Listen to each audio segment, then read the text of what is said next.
Et si la femme était l'égale de l'homme? En 1808, le baccalauréat est créé, et il est réservé aux garçons. Il faudra attendre 1861 pour que les filles aient aussi leur propre baccalauréat, et ce n'est qu'en 1924 que les programmes des bacs deviennent identiques. Dans les pays en voie de développement, les filles de familles pauvres ne vont pas à l'école parce qu'on a besoin d'elles à la maison pour les tâches ménagères et la garde des plus jeunes. Les femmes représentent près de 2/3 des adultes analphabètes dans le monde. En 2008, 35,5 millions de filles dans le monde n'allaient pas à l'école selon l'UNICEF. On ne va quand même pas oublier qu'en 1804, ils ont écrit dans le Code civil « La femme doit obéissance à son mari ». Ah, l'ironie du Code civil, quand on sait que dans le monde, environ 14 millions de jeunes filles sont mariées de force tous les ans.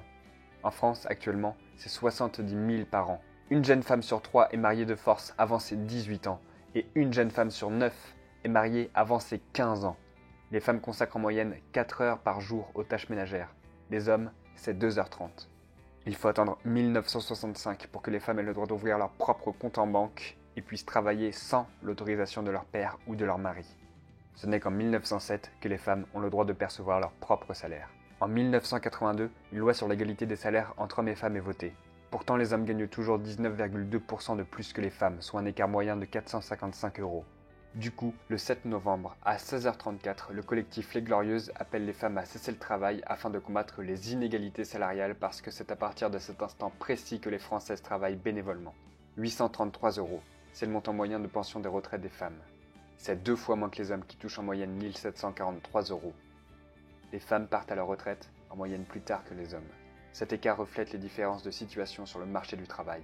On passe rapidement sur le fait qu'en 1944, les femmes obtiennent le droit de vote en France, vous le savez tous. La Convention sur l'élimination de toute forme de discrimination à l'égard des femmes adoptée en 1979 est ratifiée par 189 États en 2015. Pourtant, cet accord international a une portée limitée car les États ont la possibilité d'émettre des réserves au nom de leur tradition, religion ou culture. Pour ce qui concerne les agressions sexuelles, plus de 99% des viols sont du fait des hommes. Quant à l'avortement, en France, ça a longtemps été pénalisé, passible de travaux forcés à perpétuité, voire de peine de mort. C'est devenu légal en 1975. Ouais, en 75. Au niveau international, on compte en 2016 192 chefs d'État et de gouvernement. Sur ce total, il n'y a que 12 femmes présidentes, 11 chefs de gouvernement et 3 gouverneurs généraux. Apparemment, l'égalité homme-femme, on s'en bat les couilles.